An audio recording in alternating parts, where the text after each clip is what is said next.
Élément clé du système Sampaoli et autrefois leader soit André Villas-Boas, le joyau de la formation marseillaise Boubacar Kamara n'a toujours pas prolongé son contrat se terminant en 2022 avec l'Olympique de Marseille et se dirige donc vers un départ pour une grande écurie européenne dans les prochains mois.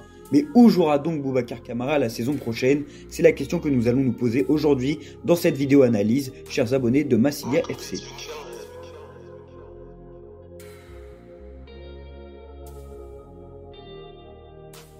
Si dorénavant le mois de janvier est le théâtre de négociations de pré-contrat entre joueurs libres en juin et grands clubs affamés de signer les meilleurs joueurs sans indemnité de transfert, Boubacar Kamara ne fait pas figure d'exception face à ce phénomène très récent, dans une situation déjà vécue par les plus gros joueurs et même les plus gros cylindrés, comme l'exemple de David Alaba, parti libre du Bayern la saison passée pour le Real Madrid après avoir refusé de prolonger son contrat avec le champion d'Allemagne en titre. Des exemples qui sont aussi communs au football français avec ces dernières années les départs d'Isaac Liadji et Tanguy Kouassi de leur club formateur librement sans laisser la moindre indemnité de transfert respectivement le Paris Saint-Germain et l'Olympique de Marseille. Le Paris Saint-Germain qui avait déjà connu cette situation avec son milieu de terrain Adrien Rabiot qui avait quitté en 2019 le club librement vers la Juventus. Or, notre minot Boubacar Kamara, lui, possède un statut particulier qui oscille entre potentiel futur international et potentiel déjà confirmé à plusieurs postes,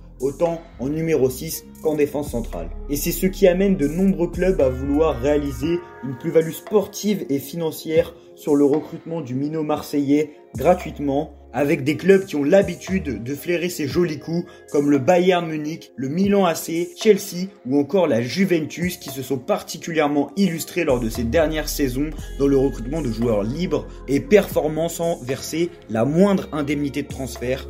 On peut penser du côté de la Juventus au recrutement d'Emre Can, du côté du Bayern Munich au recrutement de Lewandowski chez le Borussia Dortmund ou encore l'arrivée libre de Kingsley Coman à la Juventus en 2014 en provenance du Paris Saint-Germain où il avait fini son contrat jeune au club de la capitale. Et à ces clubs habitués à avoir cette philosophie de recruter des joueurs libres viennent s'ajouter de nouveaux cadors européens à travers la nouvelle philosophie de recrutement de l'Inter par exemple qui vise après une période de crise financière à recruter l'ensemble des joueurs terminant leur contrat à la fin de l'année 2022. On pense notamment au recrutement prévu de Lorenzo Insigne, mais aussi à celui de Onana qui aurait déjà paraphé son contrat. Le gardien de l'Ajax devrait donc rejoindre l'Inter et qui souhaiterait aussi faire de Kamara un des nouveaux hommes forts de l'Inter de Milan. Cependant, ce n'est pas oublier l'intérêt du nouveau projet saoudien à Newcastle qui, selon de nombreuses informations, souhaiterait faire du franco-sénégalais l'emblème de son nouveau projet pharaonique. On a donc un Boubacar Kamara titulaire à l'Olympique de Marseille depuis 2018 qui fait l'objet de nombreuses approches à 7 mois de la fin de son contrat, mais surtout à 1 mois de pouvoir parapher un pré-contrat avec n'importe quel club européen. Mais dans ce contexte de rumeurs et de potentiels départs qui affluent, deux hypothèses semblent très probables quant au futur du milieu défensif marseillais. Tout d'abord, celle d'une prolongation de celui qui a toujours porté ce maillot pour s'inscrire dans la durée et être pourquoi pas revendu plus tard et rapporter une indemnité de transfert au club. Ce serait une prolongation qui affirmerait une nouvelle fois l'amour du joueur au club et celui qui porte pour la ville qui lui a tout donné. C'est une hypothèse qui a notamment été confirmée à la fin du mercato d'été lorsque ce dernier avait déclaré ne pas vouloir faire une Flamini. On rappelle que Flamini avait quitté l'OM libre en 2004 pour rejoindre Arsenal alors qu'il se trouvait dans la même situation que le français. Et en cas de vente future, cela pourrait éventuellement faire respirer le club financièrement car c'est un joueur qui, en temps normaux, peut être facilement valorisé autour des 60 millions d'euros voire plus sur les prestations excellentes qu'il livre depuis le début de saison et depuis plusieurs mois. C'est en effet une valeur marchande qui est actuellement au plus bas à cause de cette fin prochaine de son contrat. Cependant, en cas de non-prolongation en janvier, entre 10 et 20 millions d'euros pourraient être demandés par l'Olympique de Marseille pour céder son joueur dès cette date, ce qui pourrait alors profiter de la lutte des grands clubs pour s'attacher sa pépite et la céder pour une dizaine de millions d'euros. C'est une hypothèse qui reste probable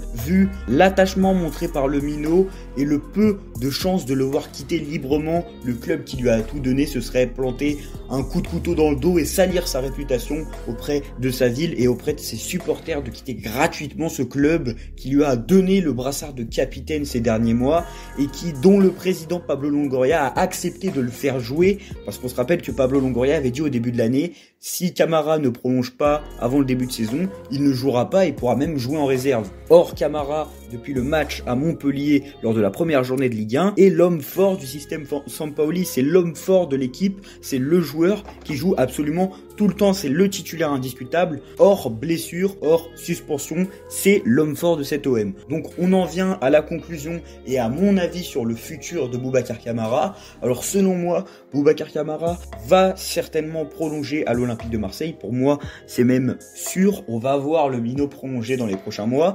Je pense que ça se fera certainement avant le mois de janvier, donc courant décembre. On sait qu'il y a eu une proposition du club ces derniers jours de le voir prolonger jusqu'en 2024. C'est une proposition qui est aussi intéressante pour le club parce que ça va permettre à Camara d'améliorer les performances de l'équipe, donc de rester, parce qu'on rappelle que Camara est un élément plus que juste irremplaçable à l'OM. On sait que ça va être très difficile de trouver un milieu de terrain meilleur que lui, même si on a des joueurs en Ligue 1 comme Seko Fofana qui sont aussi talentueux, ça va coûter très cher.